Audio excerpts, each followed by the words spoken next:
ഹൃദയത്തോട് ചേർത്ത് വയ്ക്കാം. Bombay gold and diamonds. വയനാട്ടിൽ കാർ മരത്തിലിടിച്ച് മറിഞ്ഞ അപകടത്തിൽ ഗുരുതര പരിക്കേറ്റ് ചികിത്സയിലായിരുന്ന പെൺകുട്ടിയും മരിച്ചു. കഴിഞ്ഞ ദിവസം മരിച്ച ഗുൽസാറിന്റെ സഹോദരി പുത്രി ഫിൽസയാണ് മരിച്ചത്. 12 വയസ്സായിരുന്നു. ഇതോടെ അപകടത്തിൽ ആകെ മരണസംഖ്യ 2ആയി. ശനിയാഴ്ച തന്നെ അധ്യാപകനായ ഗുൽസാർ മരണപ്പെട്ടിരുന്നു. വയനാട്ടിൽ വിനോദയാത്രയ്ക്കെത്തിയ തിരൂരങ്ങാടി സ്വദേശികളായ കുടുംബം സഞ്ചരിച്ച കാർ മരത്തിലിടിച്ച് മറിഞ്ഞുണ്ടായ അപകടത്തിൽ ഒരാൾ കൂടി മരിച്ചു. ഗുരുതരമായി പരിക്കേറ്റ് ചികിത്സയിലായിരുന്ന പെൺകുട്ടിയാണ് ചികിത്സയിലിരിക്കെ ഞായറാഴ്ച മരണത്തിനു കീഴടങ്ങിയത്. 12 വയസ്സുകാരിയായ ഫിൽസയാണ് മരിച്ചത്. ഇതോടെ ആകെ മരണസംഖ്യ 2ആയി. കൊളപ്പുറത്ത് അധ്യാപകനായ തിരൂരങ്ങാടി ചന്തപ്പടി സ്വദേശി ഗുൽസാർ ഇന്നലെ തന്നെ മരിച്ചിരുന്നു.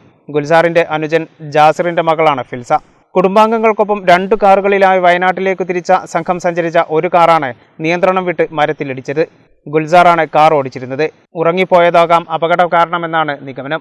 അപകടത്തിൽ പരിക്കേറ്റ ഗുൽസാറിന്റെ ഭാര്യ ജസീല, മക്കളായ നസീം മുഹമ്മദ് 17 വയസ്സ്, 3 വയസ്സുള്ള ലഹിൻ ഹംസ, 7 വയസ്സുള്ള ലൈഫ മറിയം, ഗുൽസാറിന്റെ സഹോദരി നദീറയുടെ മകൾ 12 വയസ്സുള്ള ഫിൽദ എന്നിവർ ചികിത്സയിൽ തുടരുകയാണ്. ഗുൽസാറിന്റെ മറ്റൊരു കുട്ടി 2ാമത്തെ വാഹനത്തിലുണ്ടായിരുന്നു.